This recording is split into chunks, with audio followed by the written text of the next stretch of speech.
이 프로그램은 시각장애인을 위한 화면 해설 방송 중입니다.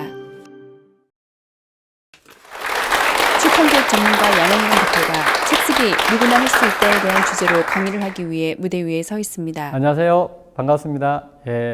양원곤이라고 합니다. 여러분 이 바쁜 시간에 이렇게 저희 강의를 듣기 위해서 찾아오셔서 너무나 감사하고요.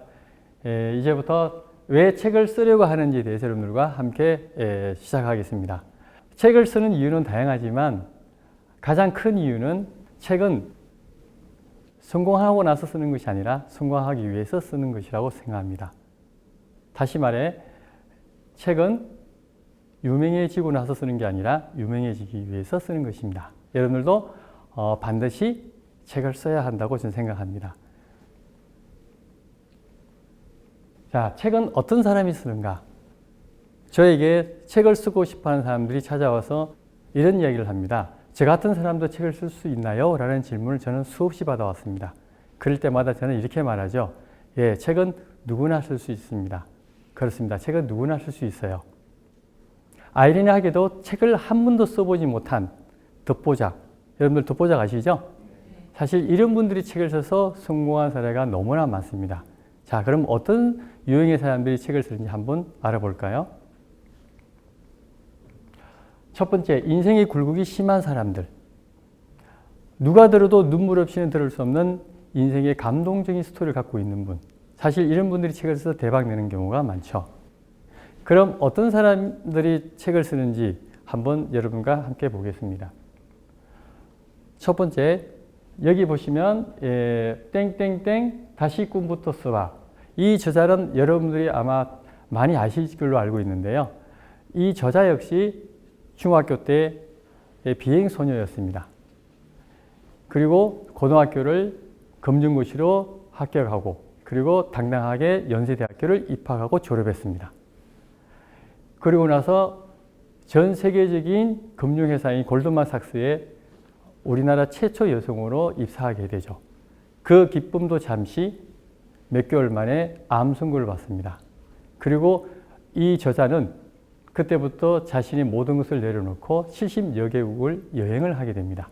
여행을 하면서 본인이 보고 느끼고 깨달았던 부분을 종합하여 다시 자기의 그 내용을 스토리를 이 책에 담았던 내용입니다. 김수영 저자는 방송에도 출연하고 엄청난 인기를 누리셨죠. 당시에 엄청난 센세이션을 일으켰고요. 각종 언론 매체와 함께 많은 분들이 이 책을 읽고 공감을 많이 했다고 합니다. 자, 두 번째, 땡땡땡 더 뛰어봐. 김영시 저자 역시 현재 중소기업 회장입니다. 이분 역시 사업을 하다가 쫄딱 망해서 이분이 20억이라는 빚을 지고 도저히 회생할 길이 없어서 자살을 기도하다가 문득 깨달은 바, 내가 자살할 정도의 용기가 있다면 무슨 짓을 못하겠는가 하는 생각을 하고 다시 마음을 고쳐먹고 200만 원이라는 작은 돈으로 시작해서 오늘의 땡땡 중소기업 회장이 되어 있는 분입니다. 두 번째, 원래 유명한 사람들. 가령 사회적 명망이 있거나 인기 연예인이거나 또는 강사로서 유명하거나 사실 이런 분들이 책을 써서 유명 베스트셀러 된 작가가 많이 있죠. 자, 언니의 땡땡을 쓴 김미경 저자 같은 경우에도 원래 아트 스피치로서 스피치 강사로 굉장히 유명했던 분입니다. 책이 나오기 전에 원래 유명했던 분이었고 책이 나오고 나서 더 유명해졌던 거죠. 자, 세 번째, 설민석의 땡땡땡 조실록입니다. 네, 이 저자 역시 원래는 중고등학생들한테 굉장히 인기 있는 강사였습니다. 어려운 역사 이야기를 재치 있게 즐겁게 강의하는 분이었는데요. 이 책이 나오고 나서 그 당시에는 책이 나오기 전에는 중고등학생한테 인기가 있었는데 책이 나오고 나서 많은 중장년층까지 다 흡수하게 될 정도로 그 정도로 유명해졌고요. 이 책 역시 2년 전에 종합 베스트셀러 1위를 4개월 동안 차지했던 그런 책이었습니다. 세 번째, 각 분야의 전문가들. 여러분도 잘 알고 있는 자존감, 땡땡. 이 윤홍균 저자 역시 심리학 박사였고, 그리고 심리 치료를 하시는 분인데요. 이 책도 환자와의 대화를 속에서 나누는 이야기를 가지고 쓴 책입니다. 이 책 역시 2년 전에 종합 베스트셀러 1위를 10개월 동안 차지했고요. 그리고 아마 한 70만 부 정도 나간 책이었죠. 그리고 여러분들도 잘 알고 있는 땡땡의 온도입니다. 이기주 저자. 이분은 원래 기자 출신이었습니다. 기자 출신이었는데 이 책을 쓰고 나서 거의 한 100만 부 정도 책이 나갔습니다. 이 저자의 비하인드 스토리가 있는데요. 이 저자는 원래 완성된 원고를 출판사에 여러 군데 투고를 했지만 출판사마다 다 거절을 당했습니다. 사실 여러분들 이 책을 읽어보신 분도 계시겠지만 굉장히 감성적으로 쓴 책입니다. 사실 감성적으로 쓴 책들은 이 걸들은 이 출판 전문 기획자 입장에서 봤을 때는 흔히 있는 일이거든요. 그러다 보니까 거절을 당했었는데 이분이 그것을 포기하지 않고 자신의 돈으로 독립출판을 해서 이 책을 내게 됐는데요. 출판사 이름도 본인 출판사 이름을 만들고 그렇게 해서 낸 책이 100만 부라는 책이 나왔고요. 아마 제가 생각할 때는 못 벌어도 한 80억은 벌지 않는다라는 그런 예상을 하고 있습니다. 자, 이제 마지막 네 번째 유행의 사람인데요. 어떤 사람이 책을 쓸까요? 자, 첫 번째 원래 유명한 인생이 굴곡이 심한 사람들, 두 번째 원래 유명한 사람들, 세 번째 각 분야의 전문가들. 이제 책 쓸만한 사람 다 나왔습니다. 마지막 네 번째 유행의 사람이 남아 있는데요. 어떤 분들이 책을 쓸까요? 사실 네 번째 분들이 가장 베스트셀러를 많이 냅니다. 어떤 분들일까요? 그렇죠. 평범한 사람입니다. 네. 나는 지금까지 인생의 굴곡도 없이 평범한 삶을 살았고, 뭐 별로 유명하지도 않고, 그렇다고 특별히 뭐 잘하는 전문가도 아니고, 사실 이런 분들이 책을 써서 유명 베스트셀러 작가가 되거나 또는 안정된 삶을 사는 작가들이 많습니다. 자, 어떤 분들인지 한번 보겠습니다. 땡땡땡 다락방을 쓴 이지승 저자. 이분 여러분들 잘 아시죠? 워낙 유명하다 보니까 초등학교 교과서에 다 실릴 정도 유명하신 분입니다. 이분 역시 아주 평범한 사람이었습니다. 초등학교 교사로서 자신의 그 작가의 꿈을 꾸고 쓴 책이 바로 이 책인데요. 이 책을 써서 지금은 한 300만 부 정도 나간 책입니다. 그리고 지금은 우리나라 자기계발서의 국민 작가로서 책을 내기만 하면 보통 20만 부, 30만 부 이상의 책이 나가는 대형 작가입니다. 자, 또 여기 보시면 48분에 땡땡땡 김병환 저자 역시 연구원으로 근무를 하다가 뜻이 있어 회사를 그만두고 도서관에서 3년 동안 치과하다시피 해서 책만 읽었다고 합니다. 그래서 그 책을 읽고 처음으로 쓴 책이 바로 나는 땡땡땡 기적을 보았다라는 책입니다. 그 책은 별로 나가지 않았는데요. 이 두 번째 책이 한 30만 부 나갔던 책입니다. 그리고 지금은 아주 유명한 작가가 되어 있죠. 네. 그리고 여러분도 잘 알고 있는 종합 베스트셀러 1위를 10개월 동안 2년 전에 했던 책이죠. 네. 지적 땡땡땡 넓고 얕은 지식을 쓴 최 사장 저자 같은 경우에도 아주 평범한 사람이었습니다. 표지 저자 양력에 보시면 나는 어린 시절부터 책 읽기를 좋아해서 어려운 역사, 경제, 인문 내용을 일반인들에게 쉽고 재밌게 전달할 수 있도록 하는 그런 팟캐스트를 운영하고 있다라는 그런 양력이 나와 있습니다. 그리고 항해수 작가 역시 자 볼까요? 이분은 나이 27에 7년 동안 아르바이트를 한 경험을 토대로 저희 회사에서 책 수급을 받고 책이 출간되어 공부에 자기계발서 분야의 1위를 차지했습니다. 그 항해수 작가와 그리고 아까 이지승 작가 그리고 최사장 작가 이런 유명 베스트셀러 작가들 왜 이런 분들은 전업 작가도 아니고 그렇다고 첫 번째, 두 번째, 세 번째에 속하는 사람이 아님에도 불구하고 어떻게 해서 이렇게 유명 베스트셀러 작가가 됐는지 우리는 이 부분에서 다시 한번 생각해 봐야 되지 않을까요? 이런 분들의 공통된 점은 무엇이라고 생각합니까? 이렇게 평범한 사람들이 책을 써서 성공한 그 사람들의 공통된 점이 있습니다. 그것은 바로 오랜 기간에 걸쳐 많은 책을 읽고 습력하여 독자가 무엇을 원하는지 정확하게 알고 남의 글을 자신의 글로 만들어서 다시 재창조하는 능력이 뛰어나다는 겁니다. 첫 번째, 두 번째, 세 번째에 속한 사람들은 모든 것을 받아들일 수 있는 마음의 준비가 되어 있습니다. 반면에 첫 번째, 두 번째, 세 번째의 사람들은 할 말이 너무 많아 본인이 하고 싶은 말만 한다는 거죠. 가끔 교수나 제자들이 출판 전문가의 말을 듣지 않고 고집을 부릴 때가 있습니다. 그럴 때마다 전 이렇게 말하죠. 선생님은 선생님이 쓰고 싶은 책을 쓰고 싶으세요? 아니면 독자가 읽고 싶은 책을 쓰고 싶으세요? 여러분들은 어떤 책을 쓰고 싶나요? 아무도 읽어주지 않는 자기만 만족하는 책? 우리는 이런 책을 일명 사망신고가 된 책이라고 부릅니다. 네. 아무도 찾아주지 않는 이름 모를 책꽂이에 꽂혀서 지인만 와서 사는 그런 책 말입니다. 사람이 죽으면 누가 찾아오나요? 지인만 찾아오죠. 네, 책 역시 마찬가지입니다.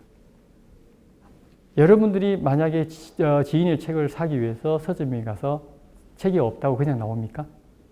아무리 찾기 어려운 곳에 꽂혀 있더라도 아마 어떤 수단 방법을 가리지 않고 아마 반드시 그 책을 구입해서 올 겁니다. 그렇지 않나요? 네. 만약 여러분들이 책을 쓴다면 독자가 공감하고 독자가 동감할 수 있는 책, 다시 말해 독자가 원하고 독자가 읽고 싶은 책으로 만드는데 심혈을 기울이셔야 합니다. 이 말에 동의하십니까? 네. 자, 이번에는 베스트셀러는 어떻게 만들어지는가? 여러분들 책은 누구나 다 내고 싶은데 과연 내 책이 시중에 나왔을 때에 독자들에게 사랑을 받을 수 있을까? 이런 그 염려를 많이 하시는 분들 계시는데요. 이왕 내가 책을 쓴 김에 그래도 베스트셀러를 한번 되고 싶다라는 생각을 누구나 다 갖고 있다고 생각합니다. 예, 그러면 베스트셀러가 될 수 있는 5가지 요소가 있는데요. 첫 번째, 타이밍, 출판사 마케팅 전략, 제목과 표지, 내용, 저자 인지도. 자, 여기서 이 5가지 요소 중에서 가장 중요한 요소는 어떤 것이라고 생각하나요? 타이밍. 예, 대부분 타이밍이라고 그러더라고요. 근데 타이밍이 아니고 제목과 표지라고 저는 말씀드리고 있습니다. 제 책에도 이런 내용이 기술되어 있는데요. 여러분들이 책을 읽을 때에 책을 구입할 때 어떻게 구입하나요? 자, 95%의 사람들이 내가 책 한번 읽어볼까 하고 서점을 갑니다. 그렇죠? 자, 그리고 5%의 사람들은 이미 책을 선정하고 가죠. 예. 사실 그들마저도 본인이 선정한 책을 사고 사실 가는 곳이 따로 있습니다. 어떤 곳이죠? 바로 베스트셀러 코너입니다. 95%의 사람도 마찬가지죠. 예. 그러면 이 100%의 사람들이 베스트셀러 코너를 가서 종합 베스트셀러 1위에서 20위까지 그 책을 이렇게 쭉 보면서 어느 순간 시선이 멈춰질 때가 있습니다. 그럴 때는 무엇을 뜻하죠? 아, 이건 내가 읽어야 할 책이야. 그쵸? 예를 들자면 나는 10만 원으로 매월 1000만 원 번다. 물론 이 책이 없지만 만약 이런 종류의 책이 많이 나와 있다면 과연 궁금해하지 않을까요? 우리나라 사람들 원래 돈 버는 거 관심이 많잖아요. 자, 그 순간 그 제목을 딱 보고 우리는 사실은 이건 내가 읽어야 책이야 하고 결정하는 그 순간이 사실 0.3초밖에 안 걸리거든요. 예. 그때 책을 짚고 그리고 바로 표지를 함께 보게 되어 있습니다. 그렇죠? 그러면 스쳐 지나간 책은 어떤 의미를 말할까요? 이건 내가 읽을 책이 아니야라고 판단된 거죠. 예. 물론 내가 읽을 책이 아니야라고 판단한 제목은 여러 가지 다양한 이유가 있겠죠. 자, 그래서 저는 첫 번째는 무조건 제목과 표지라고 저는 당당하게 말씀드리고 있습니다. 그리고 두 번째가 사실은 타이밍입니다. 예.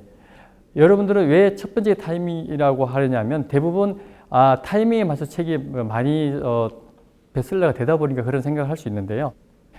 왜 타이밍이 두 번째인지 다시 한번 말씀드리자면 여러분들이 아무리 타이밍에 맞는 책이 나왔다 하더라도 겉에서 나타난 제목이 타이밍에 맞는 제목이 아니라면 어떡할 겁니까? 그 책은 그들도 보지 않는다는 거죠. 그래서 저는 제목과 표지가 첫 번째고 두 번째가 타이밍이라고 생각합니다. 그리고 세 번째가 내용인데요.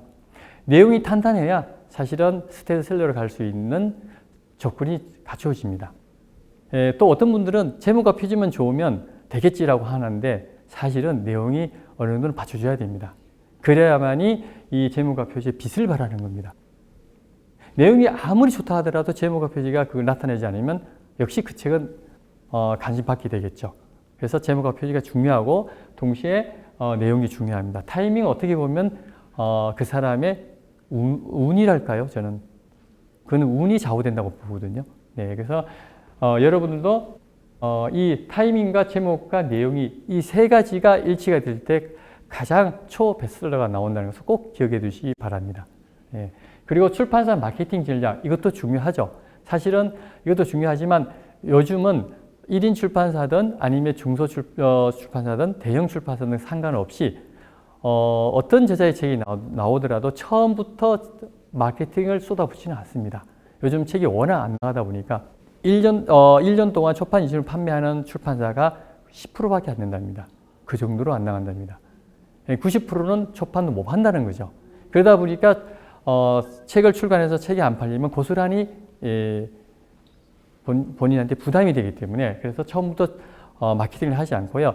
책을 내놓고 한 달 정도를 경과를 봅니다. 그리고 책이 잘 나갈 때게 그때 사실은 기름을 붓는 역할을 하는 거죠. 그래서 요즘은 어떤 출판사든지 나오자마자 바로 막 홍보 마케팅을 쏟아붓고 광고를 하지는 않습니다. 그래서 그리고 저자인지도 옛날에 15년 전이나 20년 전에 상당히 중요했습니다. 하지만 지금은 그렇게 중요하지 않습니다. 예전에는 아무개 아나운서가 책을 냈다 하면 책이 꽤 잘 나갔거든요. 근데 요즘은 그게 그렇게 중요하지 않습니다. 네. 자, 그러면 왜 제목이 중요한지를 제가 실제 여러분들과 표지를 보면서 제목을 보면서 말씀드리겠습니다. 자, 내 인생을 땡땡땡 보물지도. 자, 여러분들 이 표지나 제목을 봤을 때는 별로 느낌이 없습니다. 물론 지금 이 방송 규정상 제대로 제가 표현을 못해서 그러는데요. 자, 이 책이 사실은 초판 2층부터 팔리지가 않았습니다. 근데 제목을 바꾸고 표지를 바꿨는데 이 책이 50세 이상 나간 그리고 60만 우리 군인들한테 선정된 책이었습니다. 어떤 책인지 한번 볼까요? 네, 내 편이 아니라도 적을 땡땡땡땡입니다. 네, 그래서 이 책 역시 사람들이 다 이렇게 얘기하죠. 이 책이 혹시 개정판 아닌가요? 목차도 바꾸고 안에 내용도 바꾸고 전혀 그렇지 않습니다. 목차나 내용은 다 똑같습니다. 네, 단지 표지만 바꿨을 뿐이죠. 자, 다음 책 한번 볼까요? 이 책 역시 땡땡땡 레시피인데요. 이 책도 역시 초판도 못 팔았던 책이었는데 제목과 표지를 바꾸고 나서 10만 부 이상이 나간 책이 되었습니다. 네, 땡땡땡 싶을 때 일하기 싫을 때 읽는 책. 느낌이 이 표지가 확 다르죠. 가상화폐 투자 마법 공식은 책이 나오기 전에 출판사와 저자가 이 제목을 하고 싶다라고 해서 가시를 보내준 겁니다. 그래서 제가 이 제목을 보는 순간 이거는 누가 봐도 이거는 대중수로 느낄 수 있는 제목이 아닙니다. 그래서 제가 그 제목을 수정해 줬는데 어떻게 고쳤느냐? 이렇게 고쳤습니다. 나는 가상화폐로 땡땡땡땡 벌었답니다. 자, 그러고 나서 어떤 결과가 나왔냐면 이 책이 출간되자마자 2개월 동안 2만 부가 나간 책이었습니다. 그리고 경제 경영 분야의 1위를 2개월 동안 했을 거예요. 그리고 이 저자는 이 책으로 인해서 굉장히 유명한 분이 되었고요. 유명인사가 되었고 이 책으로 인해서 부수적으로 번 돈이 150억이라는 어마어마한 돈을 벌었습니다. 그러면 왜 이 책이 사람들은 그래요. 당시에 이 책이 많이 나갔을 때는 이렇게 얘기하더라고요. 출판사고 어디 누군가네.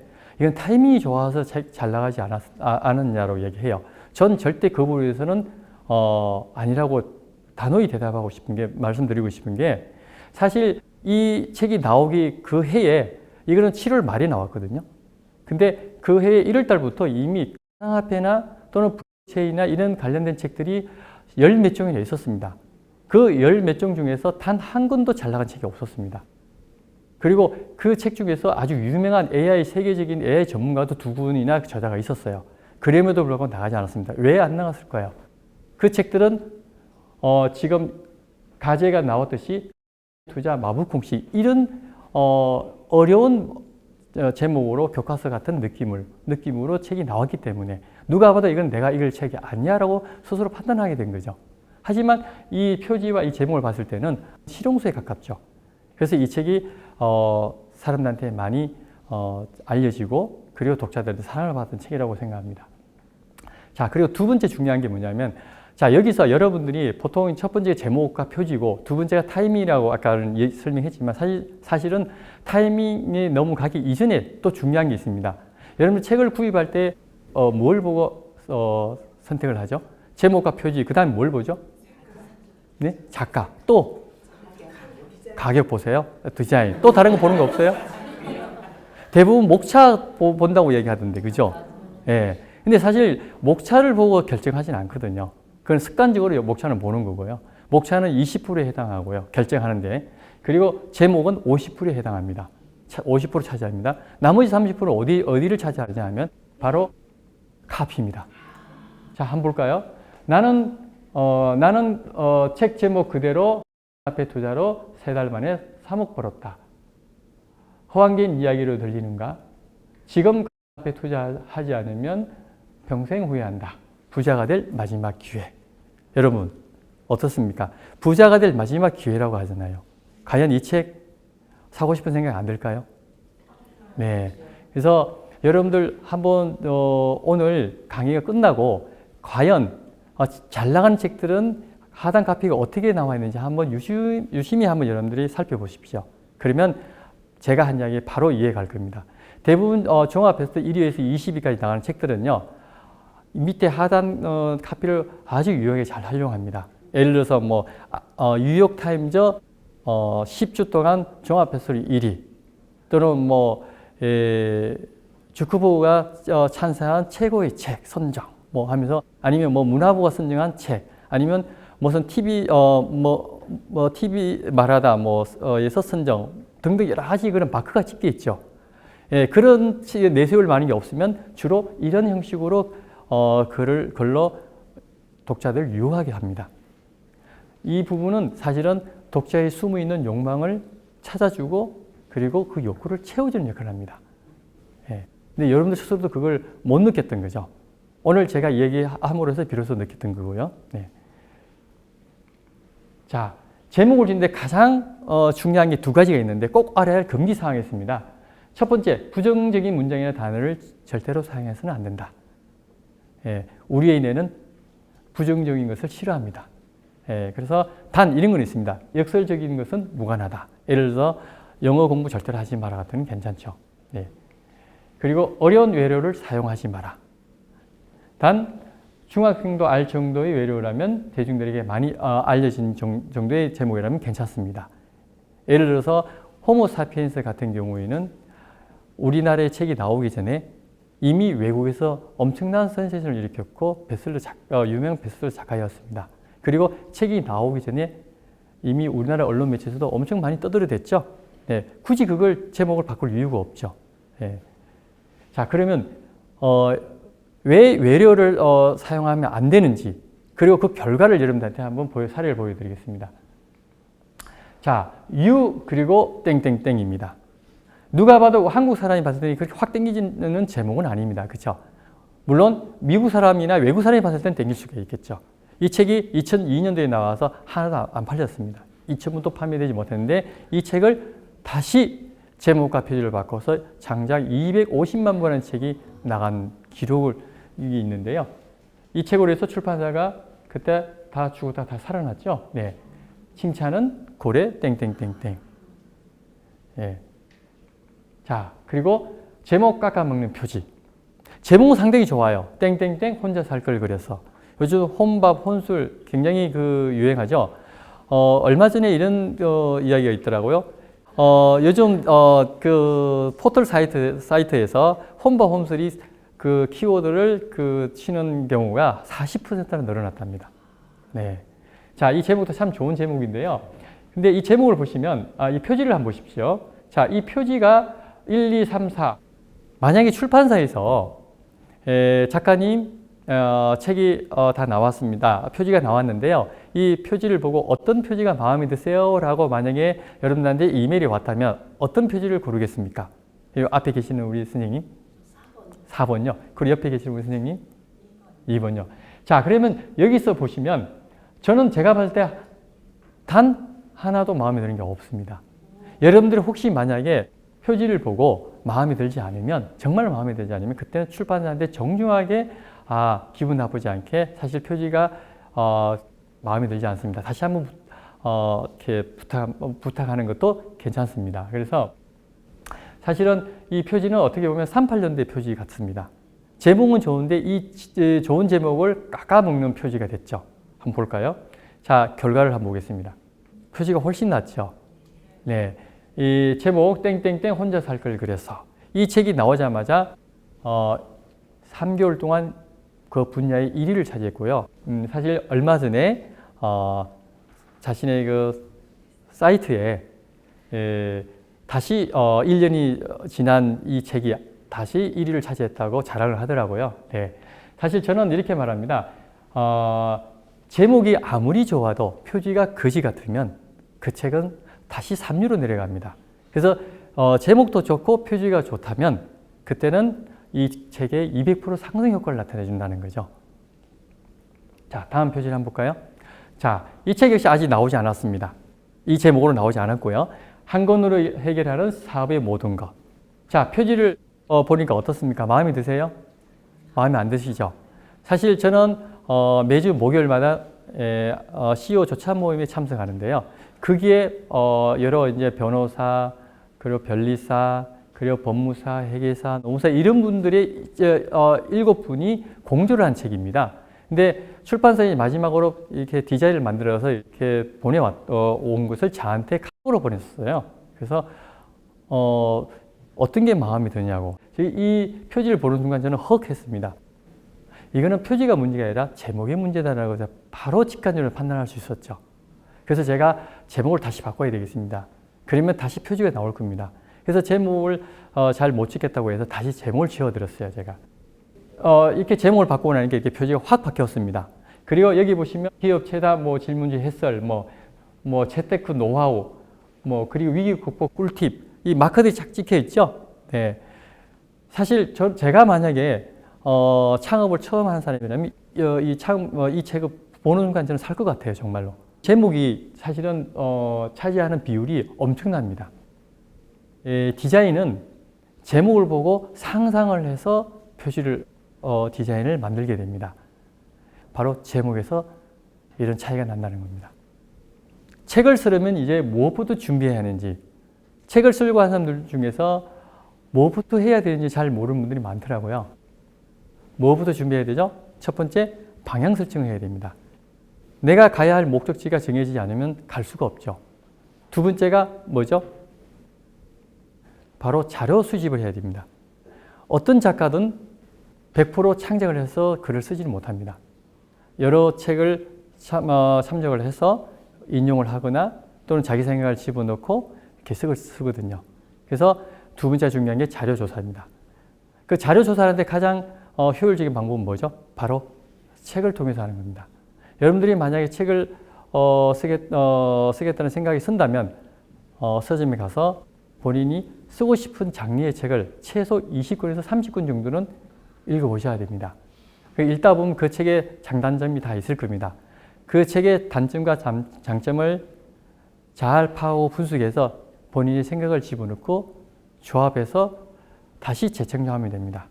여러분들도 잘 알고 있는 공병호 작가나 또는 이희승 작가 등 수많은 베스트셀러 작가들도 역시 마찬가지입니다. 그분도 역시 한 권의 책을 쓰기 위해서 수십 권의 책을 읽고 분석하고 파악하고 모방해서 다시 재창조한다는 겁니다. 자, 그럼 책을 쓸 때 어떤 방법으로 해서 내가 앞으로 자료를 수집하는지 저의 사례를 여러분들한테 보여드리겠습니다. 여러분, 보통 책을 읽을 때 그냥 책을 읽는 사람도 있고 또는 줄을 치는 사람들도 있을 거고요. 그리고 또는 본격적이라고 해서 저자의 그 내용을 보고 깨닫고 적용하는 사람들도 있습니다. 자, 여기 보시면 제가 줄을 치는 게 있습니다. 예컨대 호수가 얼어붙는다고 치세. 그러면 즉시 수백 명이 그 위로 몰려나와 매끄러운 표면 위에서 신나게 놀아나지. 하지만 그 누구 한 사람이 있어 물고기들이 이리저리 헤엄치고 있는지를 알아보려고 생각이나 한단 말인가. 자, 이것을 가지고 저는 제 생각을 집어넣었습니다. 그렇게 조합해서 나의 언어로 다시 만드는 거죠. 한번 볼까요? 한겨울 빙어 잡기를 하기 위해 얼어붙은 강가에 수백 명이 몰려나와 너도 나도 구멍을 뚫어 낚시를 하지만 그 누구도 강의 깊이가 얼마이며 얼음 밑에는 어떤 종류의 물고기들이 헤엄치고 있는지를 알아보려고 하는 사람은 아무도 없다. 자, 그러면 이 글이 지금 처음에 나왔던 그 글과 똑같은 글입니까? 이 작가의 글이 아니죠. 이건 제가 다시 제 생각을 집어넣고 재창조한 글입니다. 이렇게 해서 여러분들이 이런 것을 많이 모아두면 나중에 책을 쓰는데 아주 유용해집니다. 자, 이거는 아주 간단하게요. 지금 이제 화면이 잘 안 보여서 그런데요. 이게 녹색으로 칠한 게 있습니다. 저는 이 한 문장을 읽고 그 당시에 선음적 영감이 떠올라가지고 저의 또 다른 글로 완전히 창작한 글이 있습니다. 이 책에 있는 본문의 내용과 전혀 상관없는 이 한 문장, 어떤 문장이냐면 바로 이겁니다. 빛이 없으면 사람은 사물을 볼 수 없다. 이 한 문장을 가지고 저는 갑자기 번쩍이는 그런 생각이 들었죠. 그래서 여기 나의 언어를 고쳤었는데요. 빛이 없으면 사람은 사람을 볼 수 없다고 하듯이 우리는 인생을 살아가면서 각종 이돌라에 휩싸여 올바른 지식을 볼 수 없는 것에 안타까움이 든다. 사람은 왜 자주 오류를 범하는가? 판단력 부족에서 오는 걸까? 인식의 결핍에서 오는 걸까? 어떻게 보면 판단력 부족과 인식의 결핍은 인간이 무지에서 오는 것은 아닌가? 공자가 말한 것처럼 우리는 아는 것을 안다고 하고 모르는 것을 모른다고 하는 게 참으로 안다고 할 수 있듯이 내가 무엇을 모르고 무엇을 아는지 깨닫는 자세가 필요한 것 같다. 인식의 결핍에서 벗어나려면 끊임없는 자성으로 자신의 무지를 자각해야 한다. 책의 내용과는 전혀 상관없는 또 다른 나의 새로운 창작이 탄생된 겁니다. 여러분들도 책을 쓰기 위해서 많은 책을 읽고 자료 준비를 해야 합니다. 자, 책은 어떻게 쓰는가? 자, 책을 쓰려면 가장 중요한 게 뭐죠? 방향 설정을 한다고 그랬죠? 예, 방향 설정은 곧 컨셉을 말하는 겁니다. 그게 바로 제목 짓기입니다. 예, 그래서 제목을 짓는다는 것은 내가 어떤 책을 써야 되겠다라는 방향 설정을 하는 거기 때문에 그 주제 설정이 되지 않으면 책을 쓸 수가 없습니다. 여러분들도 책을 구입할 때 제목 보고 표지 보고 그리고 목차 확인하고 마음에 들면 지갑을 열지 않나요? 예, 그래서 제목 짓기가 굉장히 중요합니다. 자, 두 번째, 자기소개하기. 예전에는 자기소개하기를 이렇게 저자 양력에 굉장히 이렇게 빽빽하게 채웠는데 요즘은 아주 간략하게 이야기 형식으로 이렇게 스토리로 이렇게 쓰는 경우가 많습니다. 그래서 그렇게 하시면 되고요. 세 번째, 시장 환경 및 기획 의도 세우기. 왜 이 책을 쓰게 되었는지에 대한 동기. 또한 이 책이 요즘 시장에 잘 맞는지, 잘 부합하는지를 면밀히 따져봐야 합니다. 물론 주관적인 관점이긴 하지만 그래도 이 기획 의도를 보고 출판사에서는 이 책을 출판할지 말지를 결정하기 때문이죠. 네 번째, 타깃 독자층 분석하기. 나의 독자는 누구인가? 책을 쓰기 전에 가장 먼저 생각하고 고민해야 할 질문입니다. 여러분들도 이 질문에 바로 대답할 수 있어야 합니다. 과연 어떤 독자가 내 책을 읽어줄 것인가? 내 책을 읽을 독자가 30대인지 40대인지, 남자인지 여자인지, 그리고 요즘 시장에 잘 부합하는지 아닌지를 면밀히 분석해야 합니다.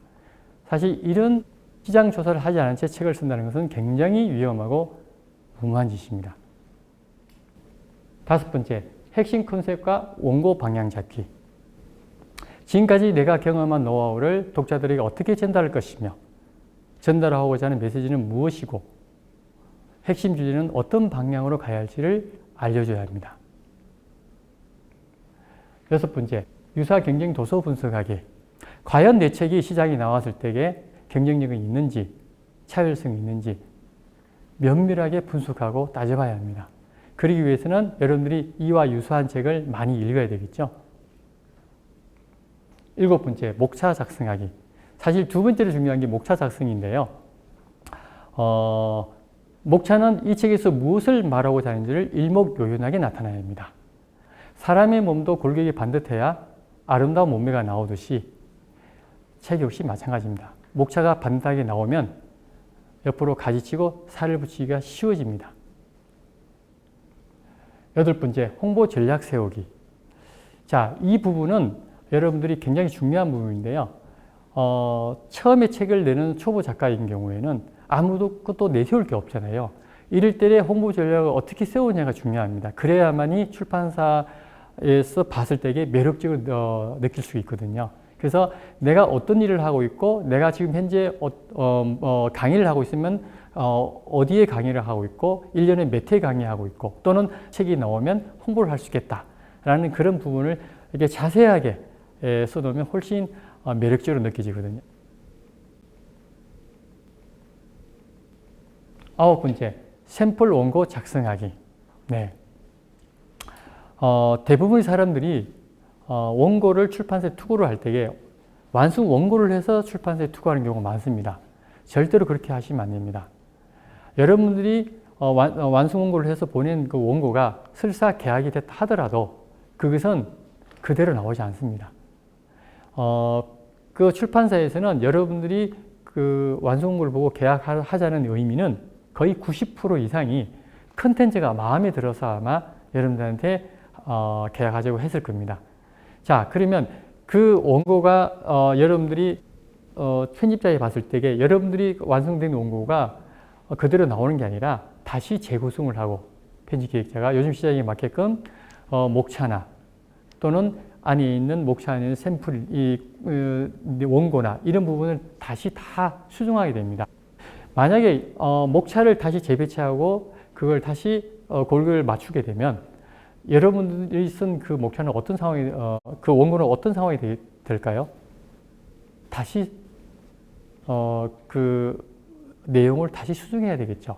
어떻게 보면 거의 50% 다시 뜯어 고쳐야 될 상황이 생길 수가 있습니다.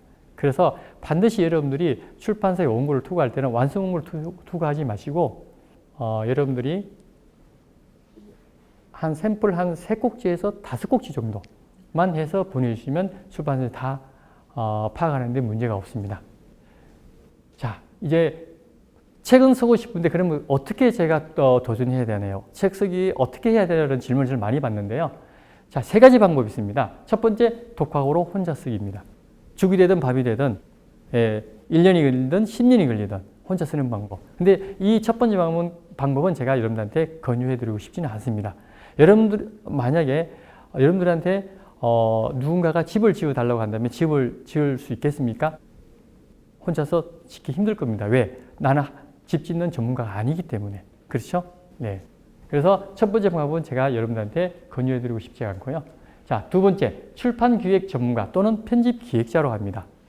사실 이런 분들의 도움을 받아야 제대로 된 책이 나옵니다.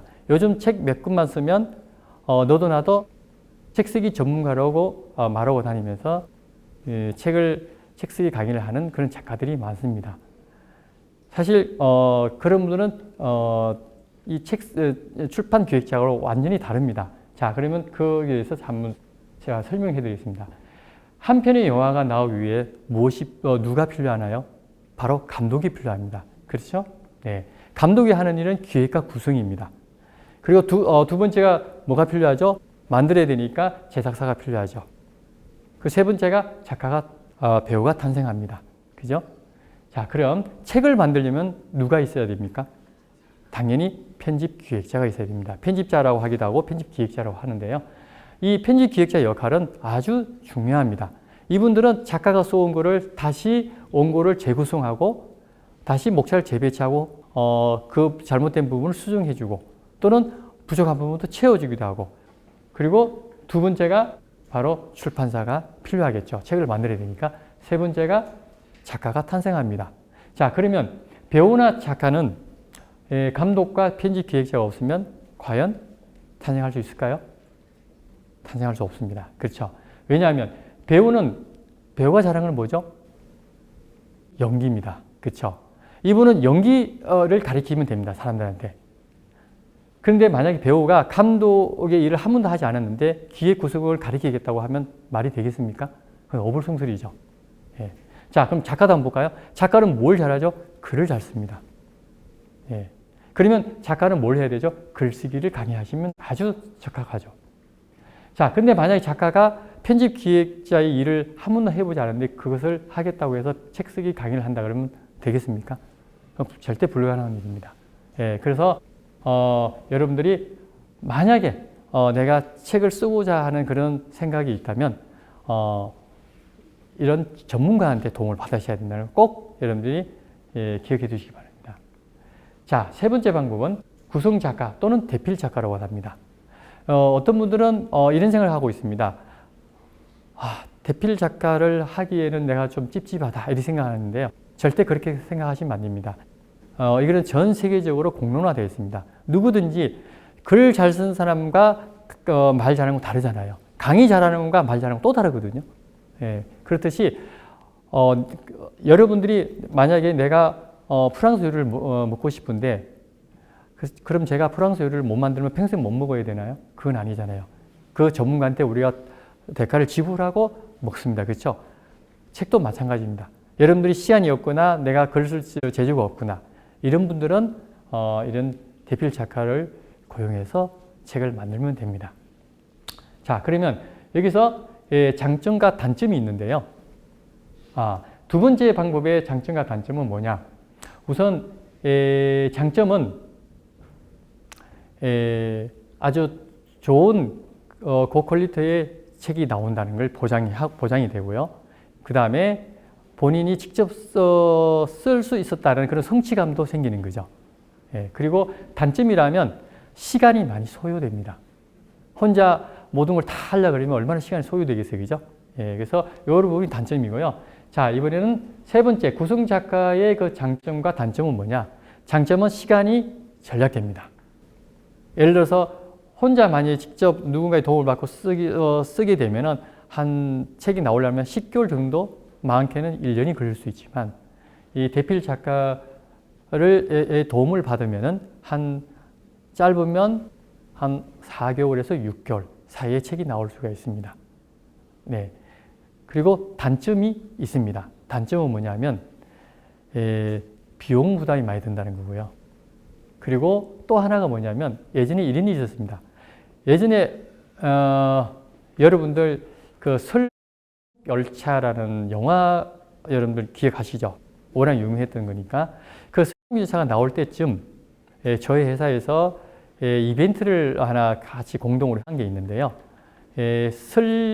설북열차로 해가지고 기차를 한 10대를 빌려가지고 거기에 한 대마다 다 저자를 투입해서 일반 그 독자들을 한 40-50명씩 채웠습니다. 그래서 하루 당일치기로 여행을 했는데 여행하는 그 도중에 작가와의 만남으로 해서 이렇게 해서 대화 나누는 게 있었습니다. 토론하는 게 있는데 제가 저희 그 작가의 그 칸에 앉아서 있는데 어느 독자가 엄청 열심히 책을 읽고 빨간 줄을 막 긋고 그리고 메모를 엄청 많이 했더라고요. 그걸 가지고 그 작가한테 질문을 하더라고요. 작가님, 제가 몇 페이지에 이런 내용을 읽었는데 저는 이렇게 생각하는데 왜 작가님이 이렇게 생각하시죠? 라고 이렇게 질문했는데 그 작가분이 한참 동안 대답하라고 생각을 하고 있더라고요. 그리고 10초가 지나고 15초가 지나고 그리고 20초가 지났는데도 아무런 반응이 없는 거예요. 그때 저는 갑자기 내가 질문을 받은 사람도 아니고 책을 쓴 사람 아닌데도 불구하고 갑자기 제가 반응이 오는 거예요. 왜 저러지? 그런데 30초가 딱 됐을 때게 30초라는 시간 되게 깁니다. 그렇죠? 예. 근데 30초가 딱 됐을 때게 그분이 하는 말이 있었습니다. 제 책에 그런 내용이 있었던가요? 대박이죠. 그 이야기를 듣는 순간 정말로 제가 책을 쓰지 않았는데도 불구하고 제가 기획을 해줬다는 그 하나만으로 제가 지금을 찾고 싶을 정도로 그렇게 제가 무한했거든요. 예. 근데 이런 경우가 왜 생기느냐면 만약에 여러분들이 대필 작가의 도움을 받을 경우에는 반드시 본인의 그 컨텐츠라고 해서 한두 번 읽고 여러분들이 안 읽으면 안 됩니다. 반드시 5번 이상 여러분들이 반드시 이 내용에 대해서 숙지를 하셔야 됩니다. 왜냐하면 컨텐츠는 여러분들의 컨텐츠고 스토리는 여러분들의 스토리입니다. 하지만 거기에다가 가지치고 살을 붙이는 누가 하죠? 대필 작가가 합니다. 그렇기 때문에 여러분들의 생각과 대필 작가의 생각이 조금씩 다르게 있을 수도 있잖아요. 그죠? 그렇기 때문에 여러분들이 만약에 구성 작가의 도움을 받고자 한다면 이 부분에서는 여러분들이 주의하셔서 꼭 여러분들이 숙지를 하고 그렇게 해서 어디 강의를 나가든가 하시면 별 문제가 없을 것 같습니다. 여러분 지금까지 들은 강의는 어땠습니까? 좋았습니까? 예, 이 강의 중에서 가장 인상이 남는 강의는 어떤 내용이었나요? 가장 기억이 남는 것. 제목과 표지죠. 네. 그래서 다시 한번 말씀드리지만 사실은 다 잘 만들어 놓고 내용도 좋고 정말 다 잘 만들었는데 마지막에 그 제목과 표지가 허술해 가지고 그 책이 안 뜬 책이 너무너무 많습니다. 네, 그래서 굉장히 중요한 부분입니다. 이 부분을 여러분들 꼭 기억해 두셨다가 여러분들이 혹시 책을 쓰거나 또는 주변에 누군가가 책을 쓰고자 하는 분이 있다면 이 부분을 꼭 강조해서 꼭 말씀드리고 싶습니다. 예, 부족한 강의 지금까지 여러분들이 들어주셔서 너무나 감사하고요. 제 강의는 여기까지 마치겠습니다. 강연자가 강의를 마치고 퇴장합니다.